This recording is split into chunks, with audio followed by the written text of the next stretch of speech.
जय श्री राम, जय सीताराम, सभी देवी देवताओं की जय हो। अब मैं आगे का अध्ययन शुरू करती हूँ। पहुँचे दूत रम रामपुर पावन, हर से नगर बिलो की सुहावन। भूप द्वार तिने खबरी जनाई, दशरथ नृप सुनी लिए बोलाई। जनक जी के दूत श्री रामचंद्र जी की पवित्र पूरी अयोध्या में पहुँचे। सुंदर नगर देखकर वे हर्षित हुए। राजद्वार पर जाकर उन्होंने खबर भेजी। राजा दशरथ जी ने सुनकर उन्हें बुला लिया। करी प्रणाम तिन्हें पाती दीनी, मुदित महीप आपू उठी लीनी। बारी बिलोचन बाचत पाती, पुलक गात आई भरी छाती।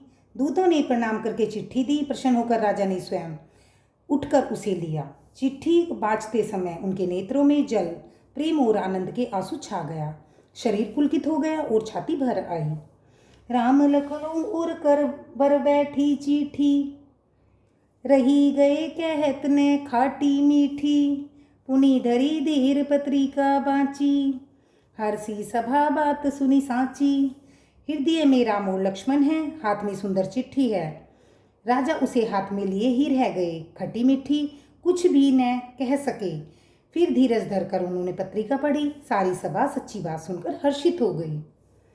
खेलत रहे तहाँ सुधी पाई, आए भरतु सहित हित भाई।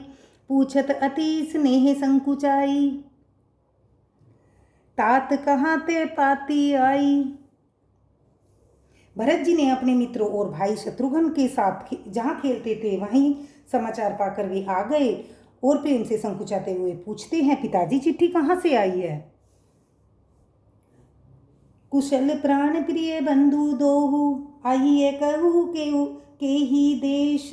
सुनी स्नेह साने बचन, बाची बहुरी नरेश। हमारे प्राणों से प्यारे दोनों भाई कहिए सकुशल हैं और वे किस देश में हैं। स्नेह से सने ये वचन सुनकर राजा ने फिर से चिट्ठी पढ़ी। सुनी पाती पुल के दो भ्राता, अधिक स्नेह समात ने गाता। प्रीति पुनित भरत कै देखी, सकल सभा सुख लहू विशेषी। चिट्ठी सुनकर दोनों भाई पुलकित हो गए। स्नेह इतना अधिक हो गया कि वह शरीर में समाता नहीं। भरत जी का पवित्र प्रेम देखकर सारी सभा ने विशेष सुख पाया। तब नृपदूत निकट बैठा रे, मधुर मनोहर बचन उचारे। भैया कहू कुशल दो बारे, तुम्हें नीके निज नयन निहारे। तब राजा के दूतों को पास बुलाकर मन को हरने वाले मीठे वचन से बोले, भैया कहो दोनों बच्चे कुशल से तो हैं। तुमने अपनी आंखों से उन्हें अच्छी तरह देखा है ना। श्यामल गोर धरे धनु भाथा, वह किशोर कौशिक मुनि साथा। पहचानू तुम्हें कहूँ सुभाऊ, प्रेम विवश पुनि पुनि कह राऊं।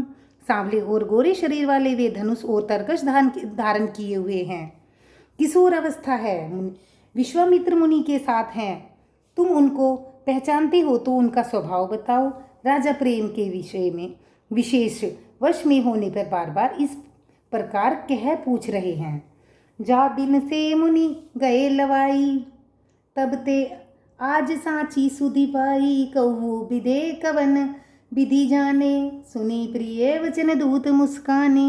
भैया जिस दिन से मुनि उन्हें लिवा ले गए, तब से आज ही हमने सच्ची खबर पाई है। कहो तो महाराज जनक ने उन्हें कैसे पहचाना। हे प्रिय, प्रेम से भरे हुए वचन सुनकर दूत मुस्कुराए। सुनो महीपति मुकुटमणि, तुम्ह संधन्य न कहू। राम लखनऊ जिनके तन्य, विश्व विभूषण दो। दूतों ने कहा, हे राजाओं के मुकुटमणि सुनिए, आपके समान धन्य और कोई नहीं है, जिसके राम लक्ष्मण जैसे पुत्र हैं, जो दोनों विश्व में के विभूषण हैं। पूछन जोगु ने तन्य तुम्हारे, पुरुष सिंध तिहुपुर उजियारे। जिनके शश प्रताप के आगे, शशि मलिन रवि शीतल लागे। आपके पुत्र पूछने योग्य नहीं है, वे पुरुष ही सिंह तीनों लोकों के प्रकाश स्वरूप हैं, जिनके यश के आगे चंद्रमा मलिन और प्रताप के आगे सूर्य शीतल लगता है।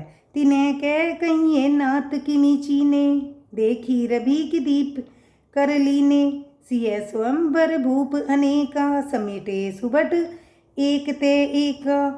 हे नाथ, उनके लिए आप कहते हैं कि कैसे पहचाना? क्या सूर्य को हाथ में दीपक लेकर देखा जाता है? सीता जी के स्वयंवर में अनेक राजा एक से एक बढ़कर योद्धा एकत्रित हुए थे। शंभुसरा सनु कहू नटारा, हारे सकल वीर बरियारा, तीनी लोक में ते भटमानी, सब कैस सकती शंभु धनु भानी। परंतु शिव जी के धनुष को कोई हटा भी न सका। सारे बलवान वीर हार गए। तीनों लोकों में जो वीरता के अभिमानी थे, शिव जी के धनुष ने सबकी शक्ति तोड़ दी। सकई उठाई ससुर मेरू, सो ही हारी गए करी फेरू, जेहि कोतिक शिव शैल उठावा, सोई ते ही सभा पर भाव पावा। बानासुर जो सुमेरु पर्वत को भी उठा सकता था, वह भी हृदय में हार कर परिक्रमा करके चला गया। और जिसने खेल से ही कैलाश को उठा लिया, वह रावण भी उस सभा में पराजय को प्राप्त हुआ। तहाँ राम रघुवंश मणि, सुनिए महामहिपाल, भंजे चाप प्रयास बिनु, जिमी गज पंकज नाल। हे महाराज सुनिए, वहाँ जहाँ ऐसे ऐसे योद्धा हार मान गए, रघुवंश मणि श्री रामचंद्र जी ने बिना प्रयास के ही शिव जी के धनुष को वैसे तोड़ दिया जैसे हाथी कमल की डंडी को तोड़ सकता है। सुनी सरोस भृगुनायकु आए, बहुत भांति तिने आँखि दिखाए, देखी राम बलु निज धनु दीना, करी बहु बिन कवनु बन कीना। धनुष टूटने की बात सुनकर परशुराम जी क्रोध भरे आए और उन्होंने बहुत प्रकार की आंखें दिखलाई। अंत में उन्होंने श्री रामचंद्र जी का बल देखकर उन्हें धनुष दे दिया और बहुत प्रकार से विनती करके वन को गमन किया। धन्यवाद। मेरे चैनल को लाइक करें, सब्सक्राइब करें।